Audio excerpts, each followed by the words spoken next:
Hello again guys, welcome back to another Big Al Devlin video here at the House of Devlin. So today we're going to continue our discussion on the runes, and really the discussion is going to be focused on the runes of the Elder futhark script from a bigger perspective, so to speak. So we're not going to be looking at the runes on an individual level, how they can be used in spells, or maybe they're more sort of individualized meaning or anything along those lines, but we're going to be looking at how they relate to one another and how they together with the other runes in the other two aetts, because we're going to look at the second aett in this video. But when you combine the first, second and third aett of runes and put them all together, how they essentially act as a pathway or guidance system to your own self-learning and progression towards achieving your own level of oneness, which is essentially what, as a pagan, you're essentially trying to do, whether you know it or not, whether it's simply by trying to achieve greatness or not. You're trying to be the very best that you can be, ultimately, as a pagan. The runes, this is my personal interpretation of them, obviously, so I'm not saying it's right or wrong, but this is my interpretation of them, and I hope that they provide you with a clear and concise way of how to not only experience creating, but being the as we see here in the second aett, the sort of maybe the subject of destruction, or losing people what you love, for example, losing things that you value, having to let go, and from that learning and stuff like this. And then in the third aett, what we'll see is how we see how our higher learning centers develop. Now towards the end of the second the end of this video, at the end of the second aett, I'll also be discussing with you a concept that I came up with, which is the bridge to a higher consciousness. So at the end of the beginning of the second aett, at the very beginning, we still, when we look at them, are dealing with things that we can very much relate to as individuals, as people who feel emotions and feelings and pain and everything like this. And so really, when we look at the runes, they do have a very relatable aspect to them that you can assign, like the feeling of loss or the feeling of need, this kind of thing. But as we get closer and closer to the end of the aett, we enter almost what I would call a transitional aett. Really, it's still the second aett, but it's a transitional part where really it's not concerned with creation or destruction or sort of the getting over from that destruction. It's simply then progressing onto something beyond yourself. It's progressing into the third aett, really, which is all to do with your higher learning centers.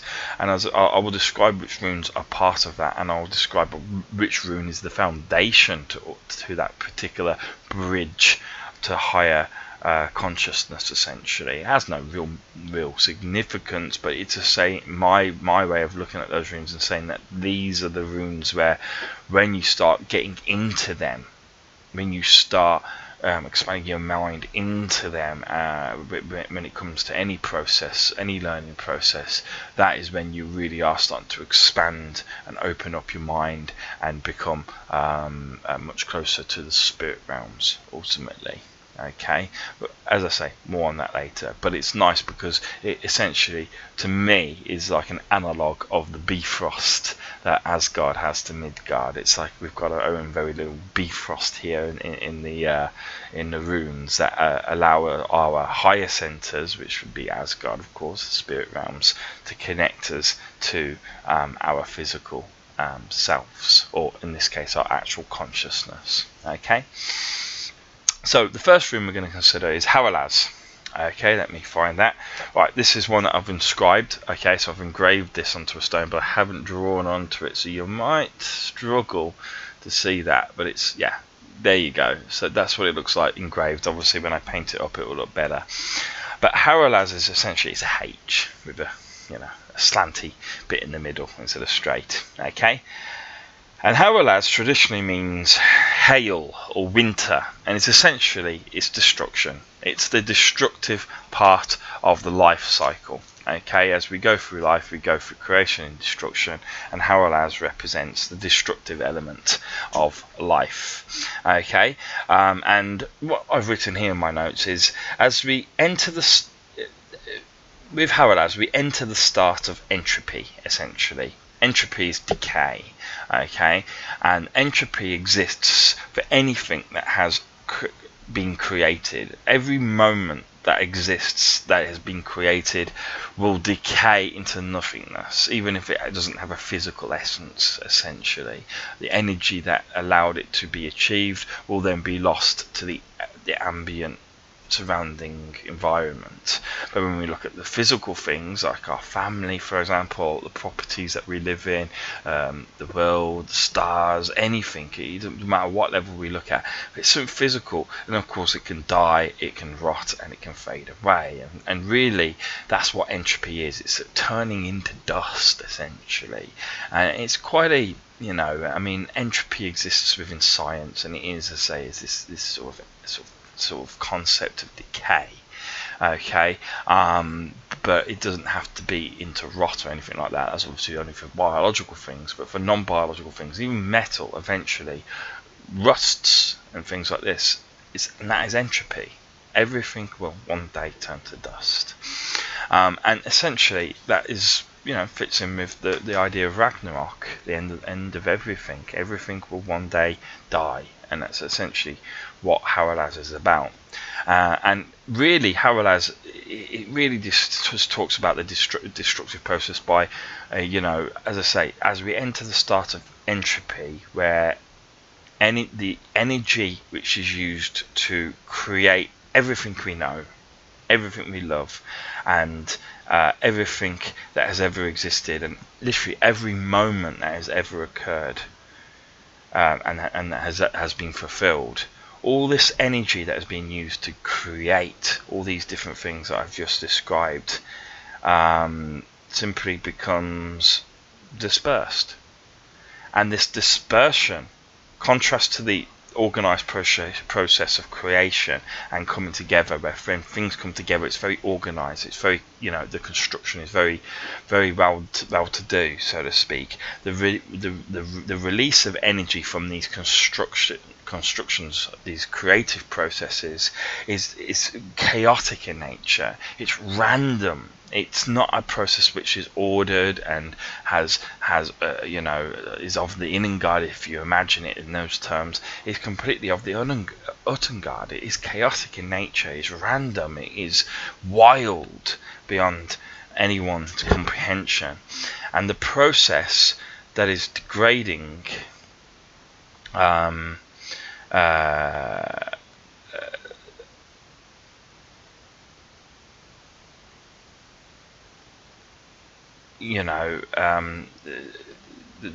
way that the energy essentially gets out of the thing that is degrading and then breaking down and is being subject to entropy simply is just letting go.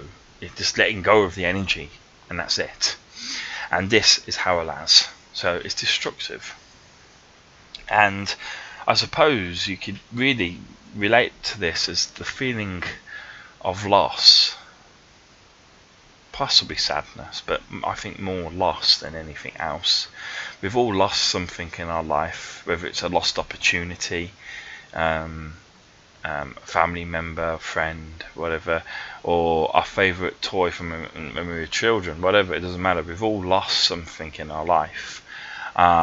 We've all had dreams scattered, and unfulfilled.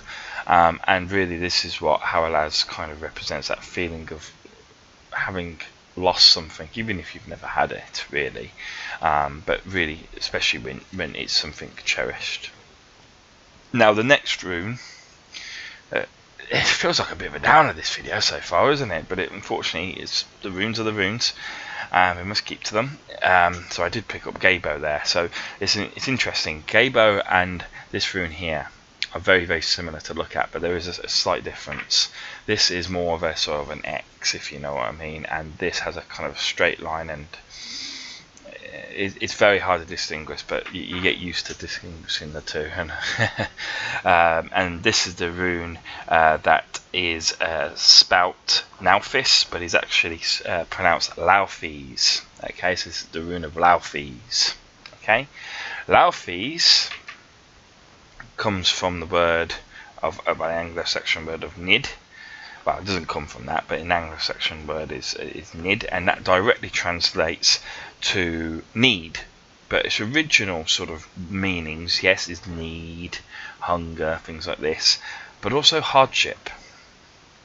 And really, this represents what Laufis is about. You know, in our consciousness, it is the need. It's need to hold on to things that we are losing as things become destroyed, as things undergo entropy and start to decay around us, to fall apart, as life seems to be out of control. It's the need to regain control, to bring order to chaos. That need is inherent in all of us as human beings, and that's what Laufis represents within our sort of psyche, so to speak. But as something complete is ultimately, essentially, taken away from us or simply destroyed, we enter what, you know, a downward spiral of destruction. We don't, but the item that is being destroyed and is undergoing entropy enters a downward spiral of destruction that eventually will completely consume whatever is being lost, but will then lead into a new cycle of creation. So, you know, from destruction will eventually come creation once more. However, as you know, if it's yourself or someone you love or something you value, enter this sort of the spiral of destruction, your intelligence or your consciousness, to be more precise, causes you to have that need to put, as I said before, back together again that which is being destroyed. You're trying to bring order back to chaos. And this hardship of the loss, you know, the hardship of losing something, creates this need to hold on to that which must eventually be lost. Everything must come to an end,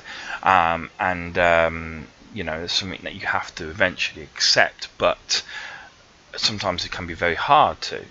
And as I say, that the hardship of loss creates this need to hold on to something that is eventually going to go, regardless of how hard and how much you hold on to it. It's still going to go.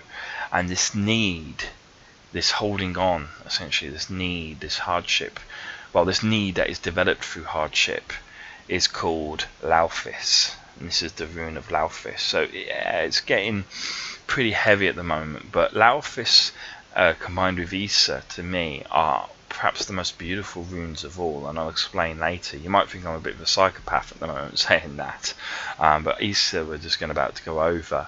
But when you look at Laufis, what I've just described there, and then Issa, it really is beautiful, in my opinion. You may disagree, and probably will disagree, but I'll explain it as we go on. It's quite poetic to me. I find it very moving. Anyway, Issa is the next rune, and this one I haven't painted or anything. It's just, that's the stencil that I put on. Well, not the stencil, that's what I drew on, and I've engraved around it. You can see the white part, that's where I've used my engraving tool, and the black bit's just what was left of the outline that I drew on. But that's Issa. Okay, now Issa traditionally translates to ice, frozen, or stasis. And really, from Issa, what you get is the feeling of, essentially, of despair. Yes, maybe I'm psychotic by saying that. This need developing from hardship, and then the feeling of despair is beautiful. But as I say, I will describe it as we go on. Despair really is what I really get from Issa. And the reason as such is this: when the need of Laufis is so strong, it can actually prevent or stop the movement down the spiral of destruction. In doing so, what happens is you stop the destructive process and you create what's called a 0 point, or essentially a stasis. Now, the problem with this is you prevent, in doing so, a new creational cycle from occurring. So even though you are preventing something from being destroyed, say it's your home and it keeps crumbling down, it's getting old, it's, you lived in a thatched cottage or something and it really is, not fit to live in anymore, and you keep putting, a brick in every day to or whatever, you're maintaining the roof as best you can, and you're doing your best, and your best is just about good enough to keep it from falling apart. But simply, you've just got to let it go. But at this point, you're at this 0 point, as I say, this 0 point where nothing's been created, but nothing's been destroyed. And this stasis, or this ice, if you wish, it's nice to represent it in the form of ice, because when things are frozen and icy, they are in a standstill. This stasis is ether, and as I say, to me, this is beautiful, because it really represents to these two runes, Laufey's and ether combined. The meaning behind them truly represents to me what it means to be human. To be human is to suffer loss. We live in a world where everyone will one day die. We live in a world where all the buildings will one day crumble down to dust and dirt. We will live in a world where even our star, our sun, that keeps us warm, will one day die, and the world will be forgotten as a frozen rock and will eventually then itself turn to dust. This is the world, the physical realm of Midgard that we live on. It is unforgiving. It's not bad, it's not good, it's not cruel or anything like that. It just simply is. And this is life, yeah? It creates, but it also destroys. And for it to create, it more often than not has to destroy to give the energy to create. It's like ourselves. If we wish to sustain ourselves, most of us eat meat, and to sustain ourselves as a result, we take the life of an animal to sustain ourselves. Now, I know obviously vegetarians and vegans don't do that, but a large mass majority of people do that. We kill to sustain our own lives, and this is just life. It's not bad, it's not evil, it's not cruel, it just simply is.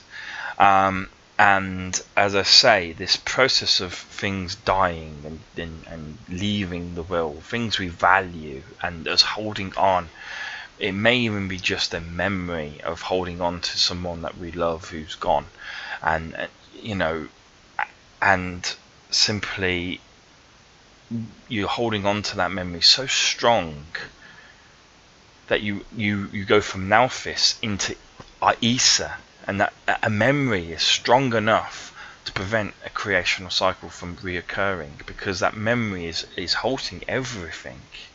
It's stopping you from progressing further and other things from progressing. And it's really, for me, what I find really about it is that it's something that we all share. We all value at least someone or something in our lives, and would do anything at all to either bring them back if they've already gone, or to hold on to them forevermore. And it really represents to me the battle that humanity has within this realm of Midgard.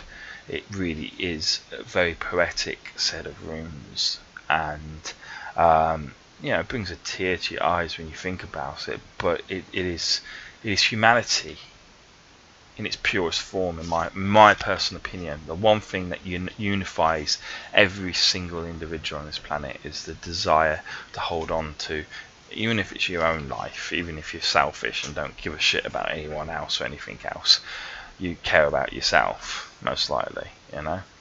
Everyone has that desire to hold on to life, but you have to eventually let go, and it's a healthy process to do so.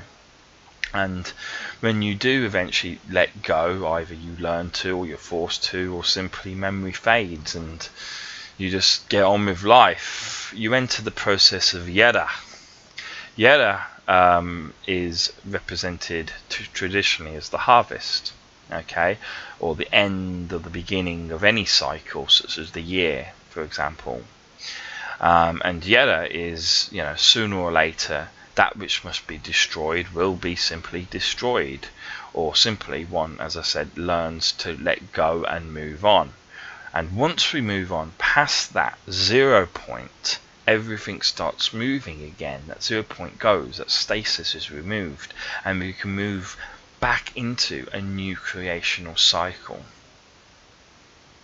By being actively involved in this process of Isa and Alauthis, this and learning from it, and integrating that knowledge that we have gained from our loss, and our sort of inability to conceive that loss at first. If we can integrate that learning, that knowledge, we can fully understand it and thus integrate it into us as in the form of wisdom, then our minds and our consciousness, essentially what is here, our consciousness, who we are, becomes expanded. It expands and rises to a higher state of learning, and this increasing consciousness is called yeda. And that is what yeda is. And I didn't show you what the rune looks like either. I doubt you'll be able to see that, but no, you can quite well. Yeda is that symbol there, okay? And it's a beautiful rune, as I say, because it shows that if you let go and simply accept what must be accepted, you as a person will grow.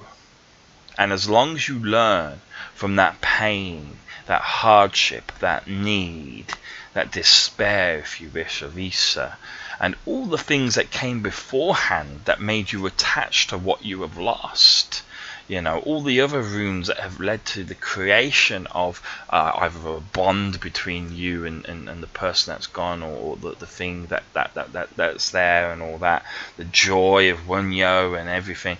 Once you take all that, you can integrate it into yourself subconsciously, almost. You integrate it, but as long as you learn and never forget truly the experiences that you've gone through, what happens, as I say, is your consciousness will raise to a higher level of consciousness. And this is important because every time you do this, it doesn't have to be as extreme as I've just said, like losing a loved one. It could be simply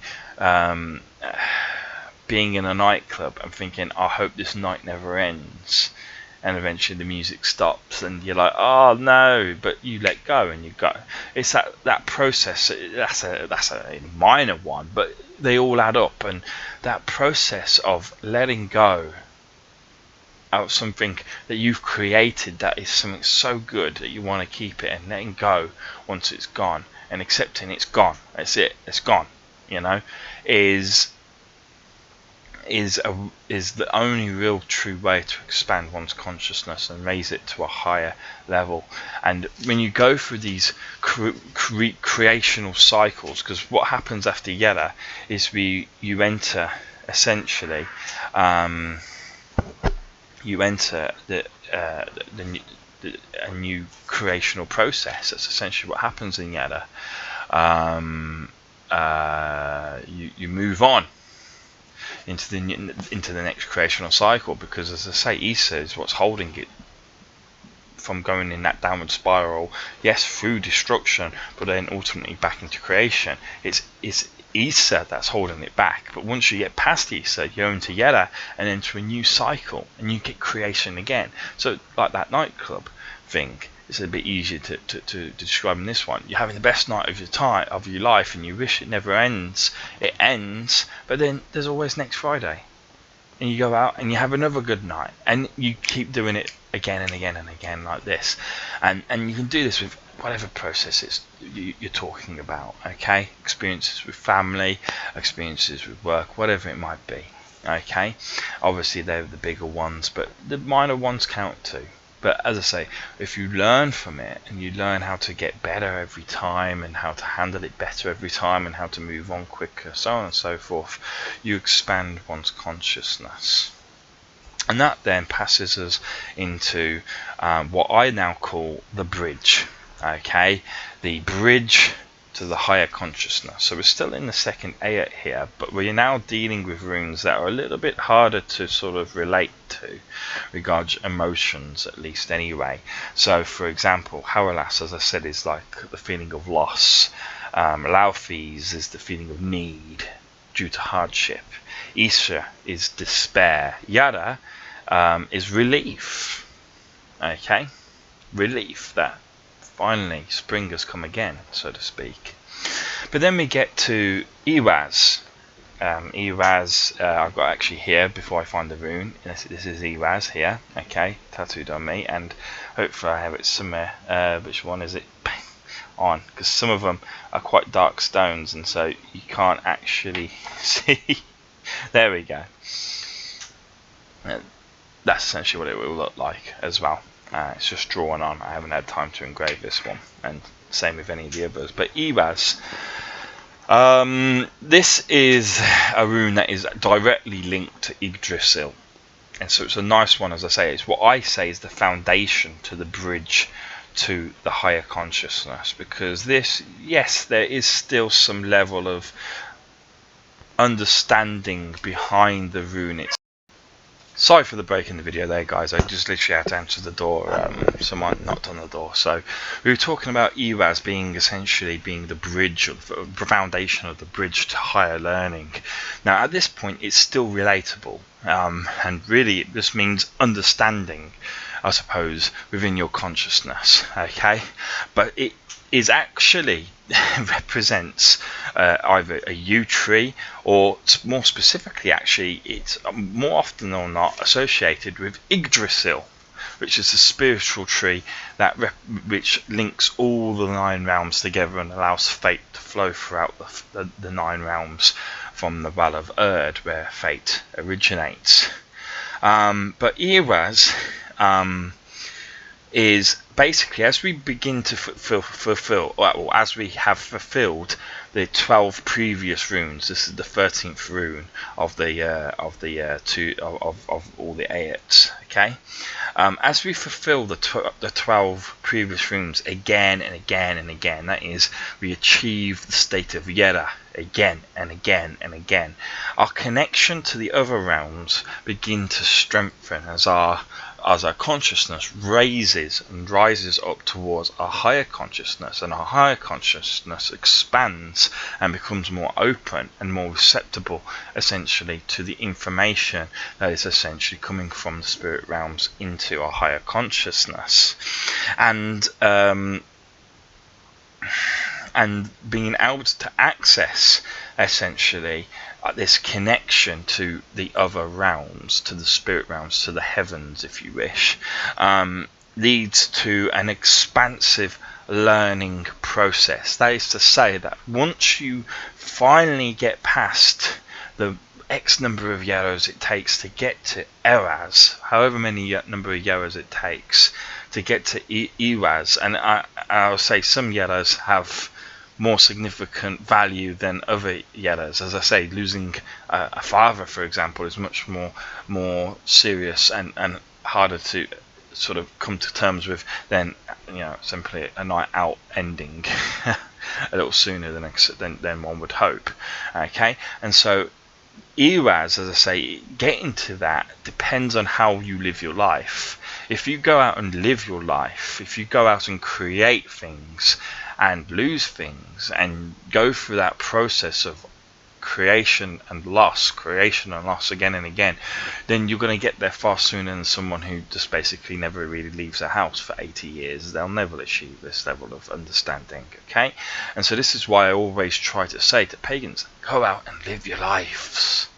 Life is for living, and living brings knowledge, and knowledge then leads to other things such as this. And ERAS is the first step towards having an expansive, that's to say essentially exponential, or at least an ever-growing learning process. You develop an ever-learning knowledge process by expanding your higher learning centers to such a level that they are so well connected to the spirit realms now that they kind of develop themselves. You no longer have to go through the process of Yera again and again and again and again. You now are dealing with something far more. Yes, yeah, going for more Yeras will and all the previous runes associated with it will continue to expand your consciousness, but you're at that point where your consciousness will start to self-expand. Okay. We then get to the next rune, Perfo. Perfo, I'll just show you on my hand. It's the ring finger, and I just knocked a load of runes off the table. That better not be the ones that I'm looking for, and I better find them as well. Oh god, it's going so bad. Plus pause the video whilst I look. Right, so that's that rune found on the floor. It went into a box, but it's this ring finger here, Perfo, that we're looking for, and I think it's the one that has rubbed off. I think, no, it's not. It's there. It's on a stone that you're not going to be able to see, but this is the stone that I'm going to put it on, and you can start to see the black outline essentially that I've drawn onto it. So that's Perfo. Okay, or Piafro, as it's, I believe, pronounced correctly. Piafro. Okay, Perfo, essentially. Anyway, Perfo represents one of two things traditionally: fate, birth, or the womb. Okay, so actually three things. So it represents one of those things, but by accessing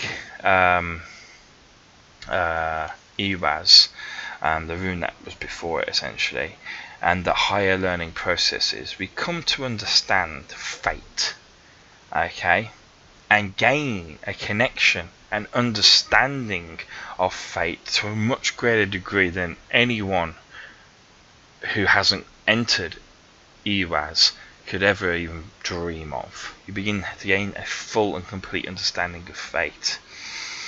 And is this connection and understanding of fate that we give the term Perfo. So Perfo is simply the understanding and a connection to fate. And when you gain this understanding of fate, you literally gain the understanding of your own fate, okay, to be specific. You gain the understanding of what is the meaning of life, why am I here, what do I have to fulfill, what's my mission in life. You gain all this knowledge once you hit Perfo. It's a fantastic area to find yourself, because all of a sudden you get a lot of questions answered. And this is why I say this is no longer really dealing, it is dealing with your consciousness, because it's dealing with your consciousness beginning to raise to the point where it is really your higher consciousness, where you can't really tell the difference. That's why I call it the bridge between consciousness and higher consciousness. Your own little mini Bifrost that you create in your mind, where you're expanding your mind so much that you can literally have a complete and absolute understanding of your own individual fate. The next rune, and that's it, Perfo is as simple as that, just a complete understanding of your own personal fate, or fate path, however you want to sort of describe it. Now the next one sometimes looks like algaes. That's how it kind of looks like it's pronounced, but it's actually pronounced Alraz. Okay, and I believe, there we go, there's Alraz. Okay, so Alraz is on this jade here. Okay, it looks like a little mini pitchfork essentially that's sprayed out. Okay, so traditionally this means protection, safety, warning, things like this. Okay, and it is used in protection charms. Okay, so what algaes is, it is an interaction between yourself and your developed understanding of fate. is the process that integrates the understanding of that fate with yourself. The process of that integration of knowledge and understanding of fate into yourself so that it becomes one with yourself, where it's no longer knowledge, it's like almost essentially a part of you. This integration process is called LGs. Sorry, I've just said it how it's spelled. How is it? LRAS. Sorry, that is LRAS. The integration of knowledge, is essentially of fate. And that full understanding. So if we remember before, when we've spoken about it on previous pagan videos, when you have knowledge and understanding, these can integrate with one another to form a wisdom. Okay, and so if you have a knowledge and understanding of fate and it is complete and absolute, then you can integrate it together to form a oneness with yourself in the middle, essentially, and have it incorporated within yourself, so that knowledge becomes almost burnt into your mind. You're never going to forget it, you're never going to stop understanding it. It is now part of you. Okay, so your knowledge and understanding of fate has now become as much a part of you as your arm, your eye, your nose, whatever. Okay, and then we hit the end of the second aett. Okay, and this is where we're finished tonight. End of the second aett, and I'll film the third aett tomorrow. Okay, because my food's ready and I'm hungry. The end of the third aett is the rune of Sowelu. One of my favourite runes in many ways. Do I have Sowelu on me? I have it somewhere. Sowelu is this. Okay. Sowelu is that. It looks like an S, but it can look how it's like on my little finger as well. Okay, as you can see, it's like a sort of N, backwards N, if you turn it on its side. But it's supposed to be upwards, but I turned it on its side for my finger. Okay, so Sowelu is a very similar rune to for example, when you have Kanas swelling and fulfilling Gabo, you gain a reaction to this of joy, and that we call that joy Wunjo. Okay, Sowelu is that exact same thing of the runes of Araz, Perfro, Elraz, all coming together to form a completely fully integrated knowledge of fate within yourself. And Sowelu is simply this joy of realization, essentially, but just simply at a much higher level than you would expect from Wunjo. It's like it's a Wunjo plus one. It's like an extra powerful Wunjo, essentially, and it's a fulfillment, a feeling of fulfillment, of joy and understanding, and a true mastery then of your own fate. Because you fully integrated the knowledge of your own fate, you become a master of your own fate. You could ultimately change it if you wished. You will certainly, understand which parts of your fate can change, which ones can't, the future's not fully determined. Yes, fate has a particular direction which it wants to travel, but it can be altered under the right circumstances, as long as, of course, it's not destiny, in which case you got no chance, not much chance of a snowball in hell, let's put it that way. Very, very hot hell. That. But basically, Sowelu is just simply that joy and sense of fulfillment from having come to the true realization of what fate is, and having it integrated into yourself, and passing essentially into the next stage. Because once you become a master of your own fate, you enter the third aett of runes, and your state of learning becomes much more advanced as your consciousness essentially becomes ever closer to your higher consciousness, to the point where they can no longer be separated. And as I say, that's Dagas, that's the ultimate end point. Once you do that, you essentially, well, no, you can get to that before, but Dagas is the ultimate sort of representation of that. If you can get your consciousness to match your higher consciousness and use it to expand your mind so much that eventually you become completely one, not only with yourself but with other and everything around you, and you gain oneness just as the universe is trying to seek to do. And when you gain oneness, then essentially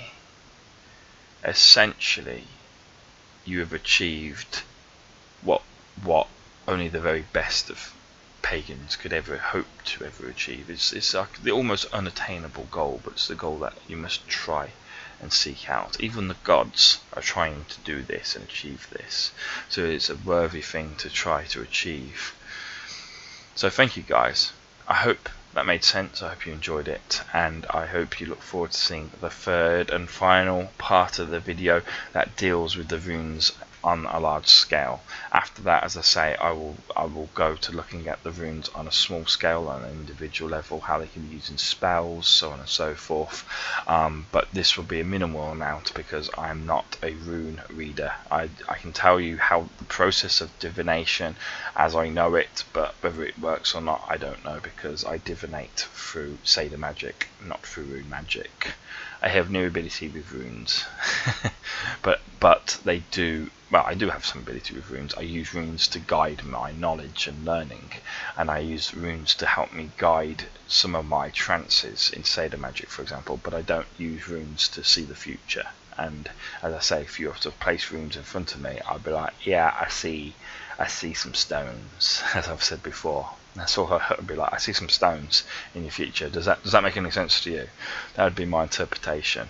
Whereas if I was simply to close my eyes, maybe touch the person and go into a trance or whatever, then all of a sudden I'd see their future, their past, their present, all will be known to me. Okay, I don't even feel it. Well, I'd certainly be feeling their emotions, but even if they were in the room with me, I feel people's emotions very strongly. And that is again another Seder folk trait. But anyway, I'm going off track. Thank you for watching, guys. I'll see you soon.